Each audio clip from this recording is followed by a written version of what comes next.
Hello friends, એ અભ્યાસ ઉધર learning એપમાં આપનું સ્વાગત છે. કાલે તમારું બેન્કિંગનું પેપર છે, તો આજે આપણે એનું થોડા ક્વેશ્ચનોનું રિવાઇઝ કરીશું અને ત્યારબાદ નેક્સ્ટ વિડીયોમાં આઈએમપી ક્વેશ્ચનનું લિસ્ટ જોઈશું. તો ફ્રેન્ડ્સ, આજે આપણે એટલે કે આ વિડીયોમાં જે ક્વેશ્ચન કવર કરવાના છે તે આટલા છે કે નાણાં બજાર અને મૂડી બજાર વચ્ચેનો તફાવત. કે આ જે ક્વેશ્ચન છે ને તે ઓક્ટોબર 2014માં પૂછાઈ ગયેલો ક્વેશ્ચન છે. પછી નેક્સ્ટ બીજો ક્વેશ્ચન જે આપણે જોઈ રહ્યા છે તે એક જ મિનિટ. બીજો ક્વેશ્ચન આપણે જે જોઈશું તે છે discount and finance house of India limited. આ ક્વેશ્ચન તમે જો ઘણો આઈએમપી ક્વેશ્ચન છે. મહત્વનો એટલા માટે કારણ કે એ જો કેટલા વર્ષમાં પૂછાયેલો છે. એપ્રિલ 2015માં, ઓક્ટોબર 15માં, પાછો એપ્રિલ 16માં, ઓક્ટોબર 17માં અને માર્ચ એપ્રિલ 2018ની અંદર. અને માર્ક્સ જે આ બાજુમાં લખેલા છે ને તે એટલા માર્ક્સનો પૂછાયેલો છે. 13 માર્ક્સમાં પણ પૂછાઈ ગયેલો છે 2 વાર અને 7 માર્ક્સમાં. એટલે મહત્વનો ક્વેશ્ચન આને ગણી શકાય. તે આપણે જોઈશું, ડિટેલ્સમાં સમજી પણ લઈશું અત્યારે જ. પછી નેક્સ્ટ નાણાં બજાર એટલે શું, તે પણ 2 માર્ક્સમાં પૂછાયેલો છે. અને મોટા ક્વેશ્ચન હોય તેની આગળ તમને કહી પણ દે કે નાણાં બજારની વ્યાખ્યા આપો અને ત્યારબાદ તેના લક્ષણો સમજાવો. એટલે મોટા ક્વેશ્ચન માટે પણ ઇમ્પોર્ટન્ટ છે. અને એની પછી નેક્સ્ટ ક્વેશ્ચન છે નાણાં બજારના સાધનો. આટલા ક્વેશ્ચનો આપણે આ વિડીયોમાં સમજીશું અને યાદ પણ રાખીશું. અને લાસ્ટની અંદર આની સિવાયના પણ આ ચેપ્ટરના જે મહત્વના ક્વેશ્ચન હોય ને તે હું તમને કહી દઈશ. એ ક્વેશ્ચન તમે તમારી જાતે સમજી લેજો અને યાદ રાખી લેજો. તો સ્ટાર્ટ કરીએ.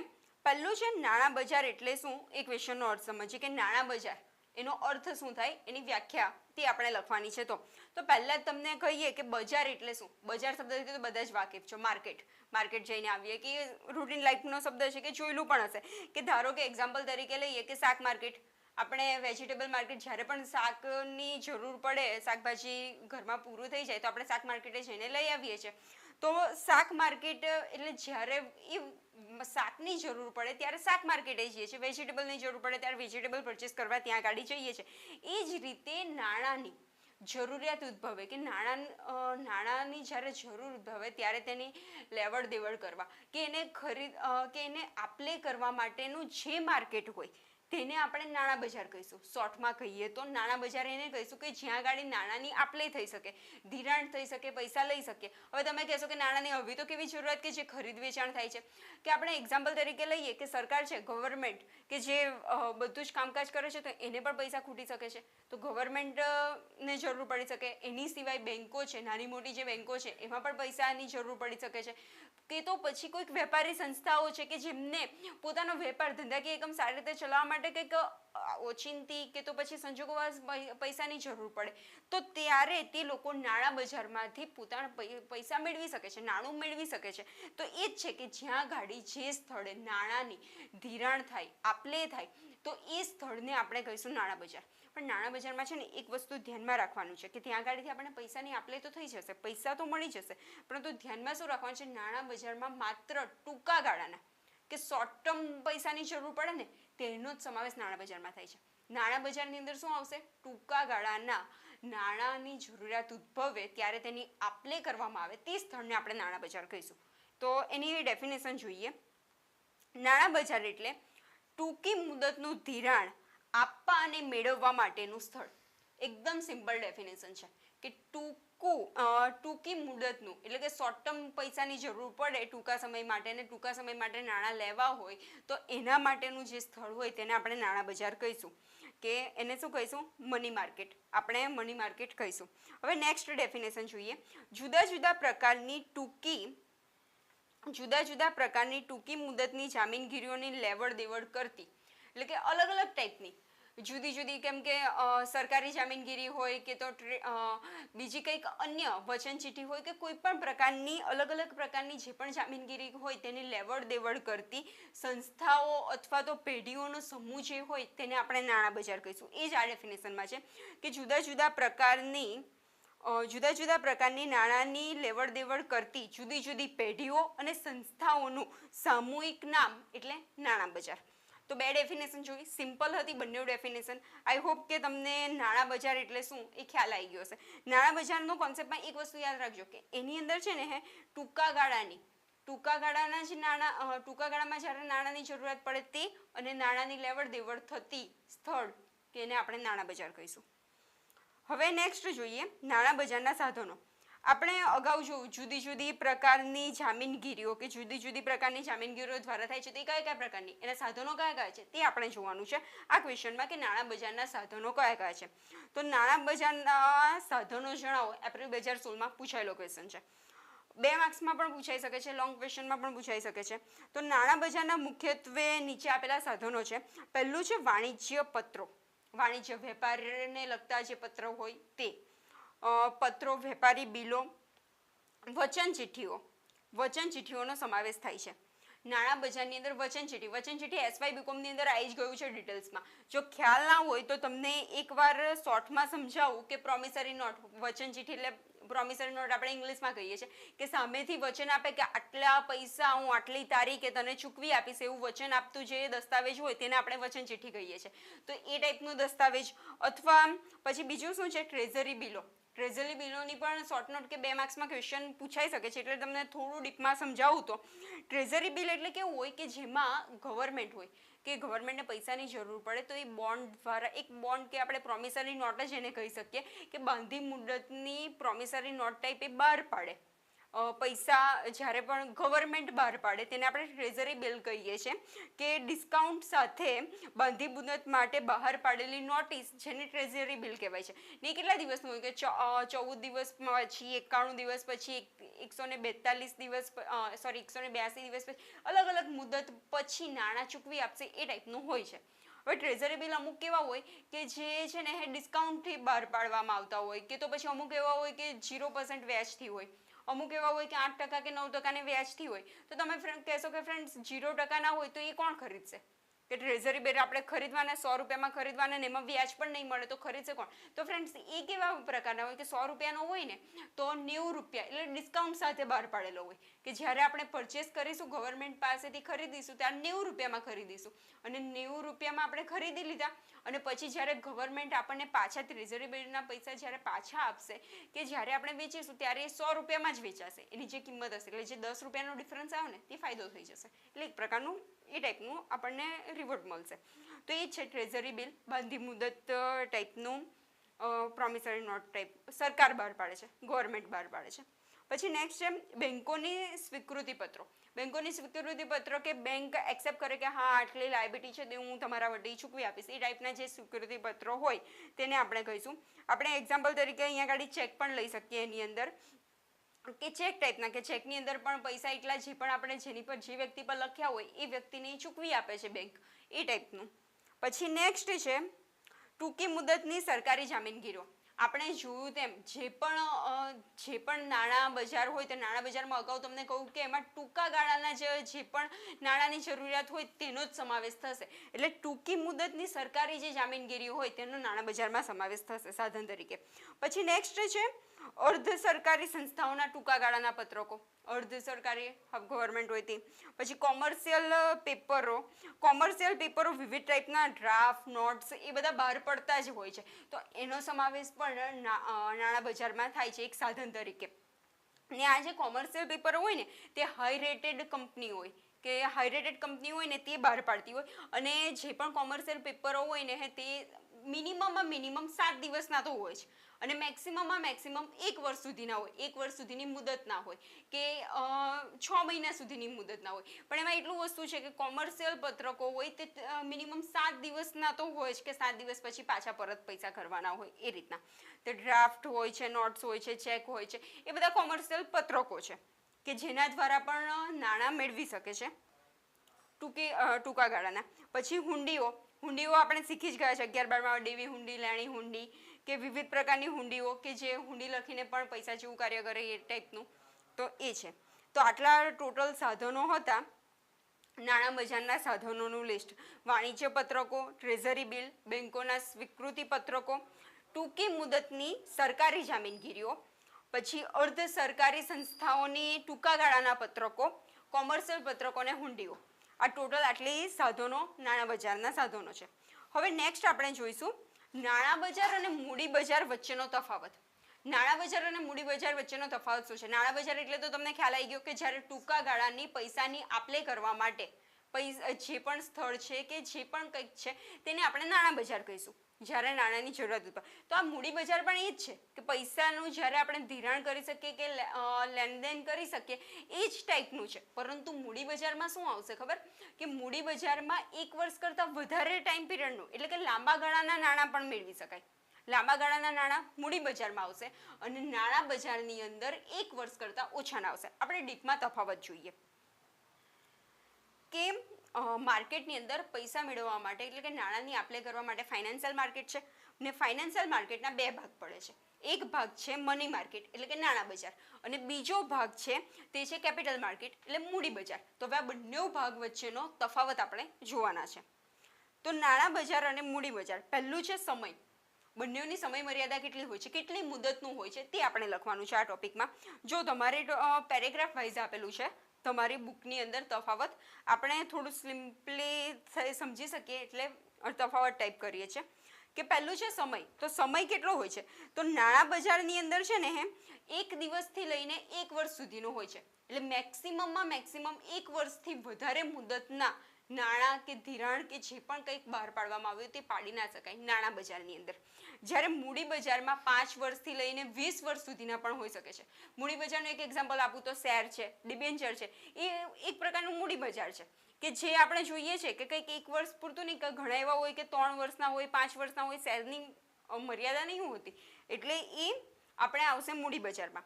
એટલે સમય યાદ રાખવાનો હતો, નાણાં બજારનો સમય મેક્સિમમમાં મેક્સિમમ 1 વર્ષ અને જ્યારે મૂડી બજારની અંદર 5 વર્ષ 20 વર્ષ પણ હોઈ શકે. પછી એ પોઈન્ટ આપણે એકવાર વાંચી લઈએ કે સમયની દ્રષ્ટિએ નાણાં બજાર અને મૂડી બજાર બંને નાણાં ઉછીને આપવા છે. બંનેનું કાર્ય સેમ જ છે, નાણાં ઉછીને આપવાનું કામ કરે છે. પરંતુ નાણાં બજાર વેપાર તથા ઉદ્યોગ ધંધા તેમજ સરકારના ચાલુ વ્યવહારોની ટૂંકી મુદતનું ધિરાણ કરે છે, ધિરાણ આપે છે. અગાઉ આપણે કહ્યું તેમ સમયજા તેમ કે નાણાં બજારમાં ટૂંકા ગાળાનું આવશે અને મૂડી બજાર લાંબા ગાળાનું આપે છે. આ વસ્તુ યાદ જ રાખી લેજો કે નાણાં બજાર હોય તો ટૂંકા ગાળાનું અને મૂડી બજાર હોય તો લાંબા ગાળાનું. નાણાં બજાર સામાન્ય રીતે 1 દિવસથી માંડીને વધુમાં વધુ 1 વર્ષ સુધીની મુદત આપે છે. વધુ મેક્સિમમમાં મેક્સિમમ 1 વર્ષ. 1 વર્ષની ઉપર જશે તો એ નાણાં બજારમાં નહીં કવર થાય. પછી નેક્સ્ટ છે જ્યારે મૂડી બજારમાં 5 વર્ષથી 20 વર્ષ સુધીની મુદત માટે નાણાં ઊભા કરી શકાય છે. આના માટે શેર, ડિબેન્ચર, બોન્ડ વગેરે બહાર પાડવા. કોઈ કંપનીને પૈસાની જરૂર છે, લાંબા ગાળા સુધી મૂડીની જરૂર છે તો એ શું બહાર પાડે છે? શેર બહાર પાડે છે, ડિબેન્ચર બહાર પાડે છે કે તો લાંબા ગાળાની લોન લે છે. એક પ્રકારના મૂડી બજાર જ છે લાંબા ગાળાનું. તો એ જ હતું. સમય શું આવશે? મેક્સિમમ મેક્સિમમ 1 વર્ષ નાણાં બજારમાં, જ્યારે આમાં 5 વર્ષથી 20 વર્ષ. હવે નેક્સ્ટ પોઈન્ટ જોઈએ, શાખનો ધંધો. નેક્સ્ટ પોઈન્ટ એ છે કે શાખનો ધંધો નહીં, સોરી, શાખના સાધનોની દ્રષ્ટિએ. શાખના સાધનો કયા કયા છે? નાણાં બજાર અને મૂડી બજારમાં શાખના સાધનો કયા કયા છે તે તમારામાં લખવાનું છે. તો એમાં શોર્ટમાં આપણે સમજીએ તો શાખના સાધનોમાં શું આવશે? હુંડીઓ આવશે, ટ્રેઝરી બિલ આવશે, ટૂંકી મુદતની સરકારી બોન્ડ આવશે. શામાં? નાણાં બજારમાં. નાણાં બજારના સાધનો હમણાં જ આપણે શીખી ગયા અગાઉના ક્વેશ્ચનમાં. તો એ જ સેમ ટુ સેમ છે. જ્યારે મૂડી બજારની અંદર શું આવશે? શેર, ડિબેન્ચર, અર્ધ સરકારી સંસ્થાના ડિબેન્ચર, બોન્ડ, સરકારના બોન્ડ અને લાંબી મુદતની જામીનગીરી. એટલે લાંબી મુદતની લોંગ ટર્મ જેટલી પણ જામીનગીરીઓ હોય, જેટલા પણ વસ્તુ હોય કે જેના દ્વારા આપણને લોંગ ટર્મ સુધી નાણાં પ્રાપ્ત થતા હોય લોંગ ટર્મ માટે, તો એને મૂડી બજારમાં આવશે, મૂડી બજારમાં કવર થશે. તો શાખના સાધનોની દ્રષ્ટિએ નાણાં બજારમાં હુંડીઓ, ટ્રેઝરી બિલ અને ટૂંકી મુદતની સરકારી બોન્ડનો ઉપયોગ થાય છે. જ્યારે મૂડી બજારમાં ઔદ્યોગિક સંસ્થાના શેર, ડિબેન્ચર, અર્ધ સરકારી સંસ્થાના ડિબેન્ચર, બોન્ડ, સરકારી બોન્ડ, પ્રોમિસરી નોટનો ઉપયોગ થાય છે. આવી લાંબી મુદતની જામીનગીરીઓ શેર બજારની જામીનગીરીઓ કહેવામાં આવે છે. જે જામીનગીરીઓ લાંબી મુદતની હોય તે શેર બજારની, કેમ કે એમાં શેર, ડિબેન્ચર એ બધું એમાં કવર થાય છે. પછી નેક્સ્ટ પોઈન્ટ છે સંસ્થાકીય દ્રષ્ટિએ તફાવત. કે બંને નાણાં બજાર અને મૂડી બજારનો સંસ્થાકીય દ્રષ્ટિએ શું છે કે કઈ સંસ્થાઓ આ પ્રકારનું કરે છે? તો ટૂંકી મુદતના નાણાં બજાર વેપારી બેંકો અને દેશી બેંકો કરે છે. વેપારી બેંકો અને દેશી બેંકો હોય તેમને ટૂંકા ગાળાના નાણાંની જરૂરિયાત વધારે પડતી હોય છે, એટલે એ નાણાં બજારમાં આવે છે કે એવી સંસ્થાઓનો વધારે ઉપયોગ થાય છે. જ્યારે મૂડી બજાર હોય ને તે ઔદ્યોગિક નાણાં નિગમ, ઔદ્યોગિક વિકાસ બેંકો, industrial credit and investment corporation કે ઇન્ડસ્ટ્રીયલ હોય તેમને લાંબા ગાળાની મૂડીની વધુ જરૂર પડે છે, તો એ લોકો મૂડી બજારમાં, એ સંસ્થાકીય એકમો મૂડી બજારમાં આવે છે. પછી વ્યાજના દરની દ્રષ્ટિએ કે બંનેમાં વ્યાજનો દર કેવો હોય છે, પૈસા આપણે ધીરીએ છીએ બેંકમાંથી પૈસા તમે લોકો લોન લેશો તો એનું વ્યાજ તો ચૂકવવું પડશે, તો વ્યાજનો દર કયા પ્રકારનો હોય છે બંને બજારની અંદર તે આપણે ડિસ્કસ કરવાનું છે. તો વ્યાજનો દર છે ને નાણાં બજારની અંદર પ્રમાણમાં નીચા હોય છે, એટલે કે જેટલું મૂડી બજારમાં વ્યાજ હોય ને એની કરતાં નાણાં બજારમાં વ્યાજનો દર ઓછો હોય છે. કારણ કે આપણે શીખ્યા હમણાં જ કે એ ટૂંકા ગાળાના હોય છે, ટૂંકા ગાળામાં એટલે શોર્ટ ટર્મ હોય છે, એટલે એમાં વ્યાજનો દર નીચો હોય છે. જ્યારે મૂડી બજારની અંદર વ્યાજનો દર ઊંચો હોય છે, લોંગ ટર્મ હોય છે, એટલે એમાં વ્યાજનો દર ઊંચો હોય છે. આપણે જોઈએ તો બંનેમાં વ્યાજના દરમાં પણ તફાવત હોય છે. નાણાં બજારમાં ટૂંકી મુદતના નાણાં પૂરું પાડતું હોવાથી વ્યાજના દરના પ્રમાણમાં નીચા હોય છે, જ્યારે મૂડી બજારમાં લાંબા ગાળા માટે નાણાં મળતા હોવાથી તેમાં વ્યાજનો દર ઊંચો હોય છે. હવે નેક્સ્ટ જોઈએ સ્થળની દ્રષ્ટિએ. સ્થળ જરૂરી છે કે નહીં નાણાં બજાર અને મૂડી બજારમાં, તો એ જોવાનું છે. ચોક્કસ સ્થળની જરૂર નથી. શામાં? નાણાં બજારની અંદર, કે તમે કોઈને ટેલિફોન દ્વારા પણ કહી શકો છો કે જણાવી શકો છો, અથવા તો લેખિતમાં દસ્તાવેજની આપ-લે કરી શકો છો. એક આપણે જોયું પ્રોમિસરી નોટ છે કે લેખિતમાં આપણે આપી દઈએ છીએ કે હા હું આ વચન આપું છું આટલા ટાઈમ પીરિયડ પછી આ તારીખે હું તને આટલી અમાઉન્ટ ચૂકવી આપીશ. એ પ્રોમિસરી નોટ કે લેખિતમાં પણ તમે એપ્લાય કરી શકો છો. પછી નાણાંના સાધનની અદલા બદલી કરી શકો છો, ગમે તે સ્થળે નાણાંના સાધનની અદલા બદલી કરી શકો છો, એ નાણાં બજારમાં આવી જશે. એટલે પર્ટિક્યુલરલી આ સ્થળ કે આ એવું કંઈ હોવું જરૂરી નથી. જ્યારે મૂડી બજારમાં અગાઉ જોયું હતું કે શેર બહાર પાડવા, ડિબેન્ચર બહાર પાડવા, એ બધા ટાઈપનું જ હોય છે મૂડી બજારમાં. તો એના માટે શું હોય? શેર બજાર હોય. તો એ શેર બજાર એનું સ્થળમાં આવશે. આપણે એકવાર વાંચી લઈએ કે મૂડી બજારમાં કામકાજ માટે એક નિશ્ચિત સ્થળ શેર બજાર હોય છે, જ્યારે નાણાં બજારમાં આવું ચોક્કસ સ્થળ હોવું જરૂરી નથી.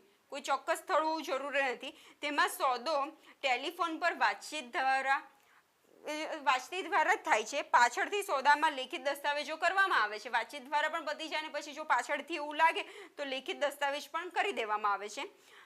જે તે નાણાંના સાધનની અદલા બદલી કરી શકાય છે. વધુમાં નાણાં બજારમાં મૂડી બજારની જેમ દલાલીની પણ જરૂરી હોતી નથી. દલાલી પણ હોતી નથી. તો આ હતું નાણાં બજાર અને મૂડી બજાર વચ્ચેનો તફાવત. આઈ હોપ કે બંનેનો કોન્સેપ્ટ ક્લિયર થયો હશે. એક કહી દઉં તો નાણાં બજાર શોર્ટ ટર્મ છે, જ્યારે મૂડી બજાર લોંગ ટર્મ છે. ઓકે, અને આમાં નાણાં બજારની અંદર 1 વર્ષ મેક્સિમમમાં મેક્સિમમ, જ્યારે આમાં 5 વર્ષથી 20 વર્ષ સુધીની મુદત હોઈ શકે છે. હવે આપણે નેક્સ્ટ જોઈએ. Discount and finance house of India limited. આ ક્વેશ્ચન છે ને એ મહત્વનો કહી શકાય, કારણ કે ઘણીવાર એક્ઝામમાં રિપીટેડલી પૂછાતો આવ્યો છે અને તમે એના વેટેજ પણ જો કેટલે 2 એક્ઝામમાં તો 13 માર્ક્સમાં પૂછાયો હતો, જ્યારે બીજી 3 વાર પૂછાતો તો 7-7 માર્ક્સનો પૂછાતો, સેમ જ ક્વેશ્ચન. તો ઇમ્પોર્ટન્ટ મહત્વનો કહી શકાય રિપીટેડલી, એટલે થોડું ધ્યાન આપજો. નમાં થિયરિકલ થોડું યાદ રાખવાનું છે આ ક્વેશ્ચનમાં કે discounted and finance house of India limited. તો જોઈએ આપણે કે આનું છે ને 1979માં શ્રી ચોરેના અધ્યક્ષ પદે એક કાર્યજૂથ રચવામાં આવેલું. આનો આપણે ઇતિહાસ જોઈએ છે કે એની સ્થાપના કઈ રીતે થઈ ને તે આપણે જોઈએ છે. પહેલાં કે શ્રી ચોરાના અધ્યક્ષ પદે કાર્યજૂથ રચવામાં આવેલું, કે એ કાર્યજૂથે એવું રેકમેન્ડ કરેલું કે એમને એવી શું કહેવાય કે ભલામણ કરેલી કે ડિસ્કાઉન્ટ હાઉસની સ્થાપના થવી જોઈએ. ક્યારે? 1979ની અંદર એવી ભલામણ કરેલી કે આવી કોઈક સંસ્થા હોવી જોઈએ. ત્યારબાદ શું થયું? 1986ની અંદર વાધુલના અધ્યક્ષ પદે બીજું કાર્યજૂથ રચાયું હશે, તો એની અંદર પણ એવી ભલામણ કરવામાં આવી કે આવી કોઈક કાર્ય કરતી સંસ્થાની જરૂર છે આપણા દેશમાં, તો આવી કોઈ કાર્ય સંસ્થા હોવી જોઈએ. એવી ભલામણ પાછી 1986માં કરવામાં આવી. એ પત્યું. ત્યારબાદ 1987માં એટલે કે એના નેક્સ્ટ યર સુપરત કરેલા અહેવાલમાં ફાઇનાન્સ હાઉસ ઓફ ઇન્ડિયાની એક સ્વાયત્ત જાહેર લિમિટેડ કંપની સ્થાપવાની ભલામણ કરવામાં આવી, કે એની અંદર પણ નેક્સ્ટ યર 1986માં પણ ભલામણ થઈ કે આવી કોઈક સંસ્થા હોવી જોઈએ. પછી પાછું નેક્સ્ટ યર 1987માં પણ જે અહેવાલ રજૂ કરવામાં આવ્યો તેમાં પણ કહેવામાં આવ્યું કે આવી ભલામણ કરવામાં આવી કે આવી કોઈક સંસ્થાની જરૂર છે. ત્યારબાદ રિઝર્વ બેન્કે આ જેટલી પણ ભલામણો થઈ ને અત્યાર સુધી, આ ભલામણો જેટલી પણ કાર્યજૂથે કરીને તેના આધારે રિઝર્વ બેન્કે ભલામણનો સ્વીકાર કર્યો અને 1987માં, ક્યારે? 1987માં માર્ચ મહિનામાં 1987 અને માર્ચ મહિનામાં ડિસ્કાઉન્ટ એન્ડ ફાઇનાન્સ ઓફ ઇન્ડિયાની સ્થાપના કરવામાં આવી. આટલું નામ તો એક્ઝામમાં હશે જ, એટલે ખાલી તમારે શું યાદ રાખવાનું, 1987માં માર્ચ મહિનામાં એની સ્થાપના ફાઇનલી થઈ ગઈ. ત્યારબાદ 25 એપ્રિલ 1988માં આ સંસ્થાની કામગીરીનો આરંભ થયો. શરૂઆત ક્યારે થયેલી? 1987માં માર્ચ મહિનામાં, અને ત્યારબાદ 1988માં 25 એપ્રિલથી એની કામગીરીની શરૂઆત થઈ. તો આ એનો ઇતિહાસ હતો કે પ્રાસ્તાવિકમાં પણ આ જ લખેલું છે, અને discounted and finance house of ઇન્ડિયાની સ્થાપના તો એમાં પણ એ જ લખેલું છે. આપણે જો એકવાર વાંચવું હોય તો એ જ છે, એટલે તમે જોઈ લેજો, વાંચી લેજો. એકવાર આનો સ્ક્રીનશોટ કરવો હોય તો કરી શકો છો, કે સિમ્પલી તમને યાદ રહી જાય. હવે આની સ્થાપના થઈ ગઈ, કામગીરીની શરૂઆત પણ થઈ ગઈ, એ પણ આપણે જોયું. હવે નાણાં ભંડોળ, કે એમાં કેટલા ભંડોળ દ્વારા શરૂઆત કરવામાં આવી હતી. તો discount and finance house of ઇન્ડિયાની અધિકૃત અને ભરાયેલી મૂડી શરૂઆતમાં 100 કરોડની હતી.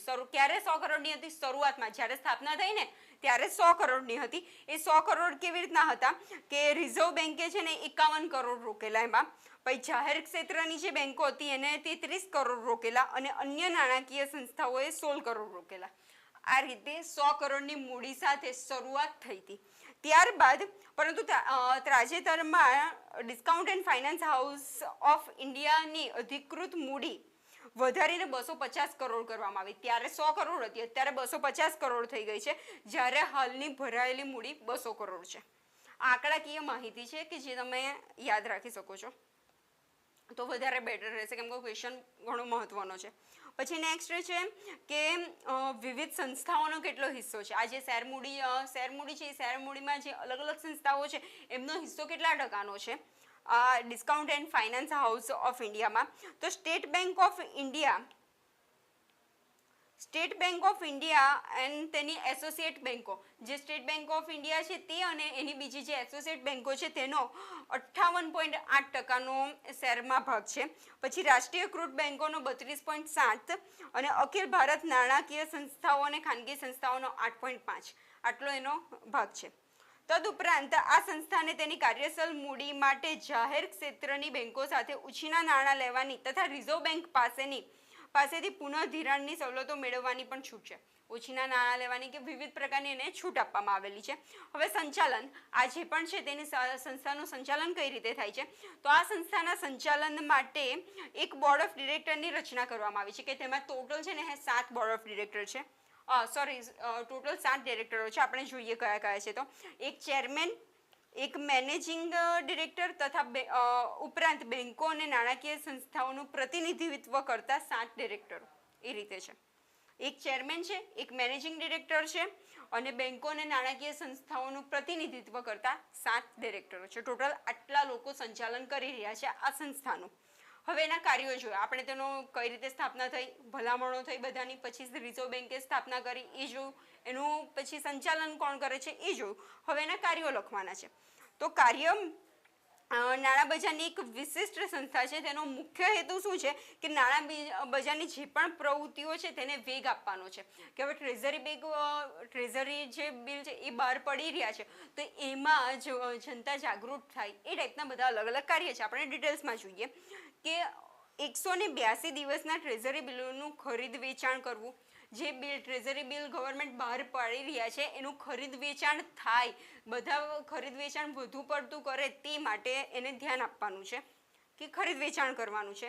ત્યારબાદ છે ટૂંકા ગાળાના વેપારી બિલોનું પુનઃ વટાવનું કાર્ય કરવું. જે ટૂંકા ગાળાના બિલો હોય વેપારી બિલો તેને વટાવ કરવાનું. પછી ટૂંકા ગાળાના વેપારી પત્રકોનું ખરીદ વેચાણ કરવું. જે પણ વેપારી પત્રકો છે એનું ખરીદ વેચાણ થાય તે જોવાનું છે. પછી ઇન્ટરબેંક કોલ મની માર્કેટમાં બ્રોકરેજની સેવા પૂરી પાડવી. હવે ઇન્ટરબેંક કોલ મની એટલે કે એકદમ જ શોર્ટ ટર્મ, તમને આજે નાણે ધિરાણ પર લીધા અને કાલે પાછા પરત કરવાના, એકદમ જ શોર્ટ ટર્મ જરૂરિયાત ઉદ્ભવે ત્યારે એક બેંક બીજા બેંક પાસેથી પૈસા લઈ, તો એવી ઇન્ટરબેંક કોલ મની જે ચાલતી હોય તો એની એ અંગે એમને સેવાઓ પૂરી પાડવી. પછી નેક્સ્ટ છે ટૂંકા ગાળાના અન્ય નાણાં બજારના ઇન્સ્ટ્રુમેન્ટ જે વિકસાવવામાં આવ્યા હોય તો તેની સેવાઓ પૂરી પાડવી. ટૂંકા ગાળાના જે પણ નાણાં બજારને લગતા, નાણાં બજારમાં કયા આવશે? ટૂંકા ગાળાના જ આવશે, તો એને રિલેટેડ જે પણ કંઈક હોય તો એની સેવાઓ પૂરી પાડવી. એટલે આ વિવિધ સેવાઓ હતી કે જે પૂરી પાડવાનું કાર્ય આ સંસ્થા કરે છે. હવે નેક્સ્ટ જોઈએ discount and finance housing of ઇન્ડિયાની કામગીરી. એની કામગીરી શું છે? તો એની સ્થાપનાથી ભારતમાં નાણાં બજારમાં ડિસ્કાઉન્ટ હાઉસ જેવી સંસ્થાની લાંબા સમયની જરૂરિયાતો સંતોષવા પામી છે. એટલે કે ભારતની અંદર આ સંસ્થાની ભલામણ ઘણા વખતોથી કરવામાં આવતી હતી, તો એ લાંબા સમય સુધી ઘણી એવી જરૂરિયાતો છે કે જે આ સંસ્થા દ્વારા પૂરી પાડવામાં આવે છે. આ સંસ્થા બેંકો અને અન્ય નાણાકીય સંસ્થાઓ પાસેથી વિનિમય પત્રો અને અન્ય ટૂંકી મુદતોનું પેપર્સ ખરીદે છે અને એ રીતે નિષ્ક્રિય ભંડોળોને ટૂંકી મુદતના વિનિમય પત્રો અને અન્ય સંદર્ભ, એટલે શોર્ટમાં શું કરે છે કે જે પણ વિનિમય પત્રો કે જે પણ દસ્તાવેજો જે ટૂંકા સમયના હોય તે પરચેસ કરે છે અને તેનું ખરીદ વેચાણનું કાર્ય આ સંસ્થા કરે છે. ટૂંકી મુદતની જામગીરીઓ વેચીને ડિસ્કાઉન્ટ એન્ડ ફાઇનાન્સ હાઉસ પાસેથી જરૂર પડે ત્યારે ધિરાણ મેળવે છે. જે પણ બીજી બે કંઈક બેંકો હોય તો એને જ્યારે પણ ધિરાણની જરૂર હોય ત્યારે એ લોકો ધિરાણ મેળવે છે. શરૂઆતના તબક્કામાં ડિસ્કાઉન્ટ એન્ડ ફાઇનાન્સ હાઉસિંગ નાણાં બજારમાં બે સાધનો પર ધ્યાન કેન્દ્રિત કરેલું. ટોટલ એમને જ્યારે સ્થાપના થઈ ત્યારે બે વસ્તુ પર ધ્યાન કેન્દ્રિત કરેલું. એક તો જે ટ્રેઝરી બિલો હતા તેની પર, અહીંયા લખેલું છે કે 182 દિવસના ટ્રેઝરી બિલો અને 91 દિવસના ટ્રેઝરી બિલો પર ધ્યાન કેન્દ્રિત કરેલું. અને બીજું ટૂંકી મુદતની વેપારી બિલોનું પુનઃવટાવ. આપણે અગાઉ કાર્ય જોયું તે છે કે મુખ્ય આ બે પર ધ્યાન એમને કેન્દ્રિત કર્યું હતું. તો એ વાંચીએ ડિટેલ્સમાં. આ બિલોના વિકાસ માટે અને રોકાણકારોને તેમાં વધુ રસ લેતા કરવા માટે સેકન્ડરી માર્કેટની રચના કરવાની આવશ્યકતા હતી, જે આ સંસ્થાએ કામ કર્યું હતું. કે ડિસ્કાઉન્ટ હાઉસનો ઉદ્દેશ આ પ્રકારનું બજાર પૂરું પાડવાનું હતું. અગાઉ કહ્યું તેમ કે જે પણ ટ્રેઝરી બિલો છે તે બધા ગવર્મેન્ટ દ્વારા જે પણ ટ્રેઝરી બિલો બહાર પાડવામાં આવેલા છે તે જાહેર જનતા એને ખરીદે એ માટે જાગૃતતા ફેલાવવી કે એના માટેનું માર્કેટ ઊભું કરવું, એ કાર્ય અમને મહત્વનું કર્યું હતું. અને ટ્રેઝરી બિલોનું ખરીદ વેચાણ કરે છે. પછી નેક્સ્ટ છે ડિસ્કાઉન્ટ એન્ડ ફાઇનાન્સ હાઉસને પાત્ર વેપારી બિલોનું એક જ વખત નહીં પરંતુ વારંવાર પુનઃવટાવની સગવડ મળી રહે. એક ટ્રેઝરી બિલનું હતું અને બીજું કાર્ય પુનઃવટાવનું હતું. તે બંને સગવડો મળી રહે તે અંગેનું કાર્ય પર એમને ધ્યાન કેન્દ્રિત કરેલું. ત્યારબાદ એને રિલેટેડ થોડી ઇન્ફોર્મેશન છે. જનરલી તે તમારે યાદ જ રાખવાની છે. આમાં સમજવા જેવું એટલું કંઈક ખાસ તો છે નહીં, પણ એકવાર આપણે વાંચી લઈએ કે જેથી તમને રિફર થઈ જાય. એપ્રિલ 1992માં ડિસ્કાઉન્ટ એન્ડ ફાઇનાન્સ હાઉસ સરકારી જામીનગીરીનું પણ કામકાજ કરતું હતું. સરકારી જામીનગીરીઓનું પણ કામકાજ એમને કરેલું. એક ખાસ વિભાગની રચના કરી હતી કે જે સરકારી જામીનગીરીની લેવડ દેવડ કરે છે અને વધુ સરકારી જામીનગીરીઓ સેકન્ડરી માર્કેટમાં આવે, એટલે સેકન્ડરી માર્કેટને રિલેટેડ જેટલા પણ હતી સરકારી જામીનગીરીઓને બહાર પાડો તે બધું કાર્ય કર્યું હતું. પછી માર્ચ 2003માં અંતે discount and finance housing of India તરફથી ટ્રેઝરી બિલો તથા કેન્દ્ર સરકારની ડેટેડ જામીનગીરી અંગેનું સેકન્ડરી બજારનું કામકાજ 46,602 કરોડનું હતું. આ બધા ઇન્ફોર્મેશનના ડેટા આપવામાં આવેલા છે કે જે તમે યાદ રાખી શકો છો. એટલે આ ડિસ્કાઉન્ટેડ એન્ડ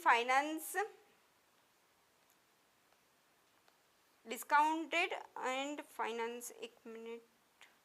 ઓકે, તો આની અંદર છે ને તમારે એની શરૂઆતમાં તમારે ક્યાંથી સ્થાપના થઈ, તેનું કયા કયા વ્યક્તિઓએ ભલામણ કરી, ત્યારબાદ એની સ્થાપના થઈ તે પછી કોનો કેટલો શેર છે તે લખવાનું છે. એના કાર્યો, મુખ્ય બે કાર્યો, ટ્રેઝરી બિલોને શું કહેવાય જે પણ હોય તેને પ્રમોટ કરવું એટલે સેકન્ડરી માર્કેટ પૂરું પાડવું, અને પુનઃવટાવનું કાર્ય, એ બંને મુખ્ય એમને કાર્ય કરેલું તે લખવાનું છે. અને ત્યારબાદ કેટલાક ડેટા કે ઇન્ફોર્મેશન આપી છે, આંકડાકીય માહિતી, તે તમે યાદ રાખી લેજો, તે લખવાનું છે. આમાંથી જે 13 માર્ક્સનો ક્વેશ્ચન આ બની શકે છે. ઘણો લોંગ ક્વેશ્ચન છે એટલે 13 માર્ક્સનો પણ 2 વાર પૂછાઈ ગયો છે. તો વાંચી લેજો અને આંકડાકીય માહિતી યાદ રાખજો. હવે આપણે આ ચેપ્ટરના જોઈએ બીજા કેટલાક ક્વેશ્ચન કે વિકસિત નાણાં બજારના લક્ષણો. આ પણ ઘણીવાર એક્ઝામમાં પૂછાઈ ગયું છે. પછી ભારતમાં નાણાં બજારના લક્ષણો. જો વિકસિત નાણાં બજારના લક્ષણો અને ભારતમાં નાણાં બજારના લક્ષણો, આ બંને ક્વેશ્ચન અલગ છે. તમારી બુક ખોલશો ને તો તમને ખ્યાલ આવશે કે બંનેનો આન્સર પણ અલગ અલગ છે, એટલે કન્ફ્યુઝ ના થતા. તો આ બંને ક્વેશ્ચન પણ ઘણીવાર એક્ઝામમાં પૂછાયો છે. પછી ભારતમાં નાણાં બજારની મર્યાદાઓ અથવા તો નાણાં બજારની ખામીઓ કઈ કઈ છે એ પણ ઘણીવાર પૂછાય છે. આ નીચે જે લખેલા છે ઓક્ટોબર, આ બધી આટલા એક્ઝામમાં એ પૂછાઈ ગયો છે. પછી ભારતીય અર્થતંત્રમાં ઝડપી વિકાસ માટે નાણાં બજારની કઈ રીતે મદદરૂપ થઈ શકે છે તે, અને કોલ મની બજાર. આ 5 ક્વેશ્ચનો પણ કરી દેજો. આ ચેપ્ટરમાં જનરલી છે ને આ ચેપ્ટરમાંથી 7 માર્ક્સનો કે 13 માર્ક્સનો ક્વેશ્ચન પૂછાતો હોય છે. તો આટલા ક્વેશ્ચનો કમ્પ્લીટ જ કરીને જજો. ટોટલ 8 ચેપ્ટર છે, એમાંથી એક ચેપ્ટર આટલું કમ્પ્લીટ કરશો ને તો બેનિફિટ થશે તમને.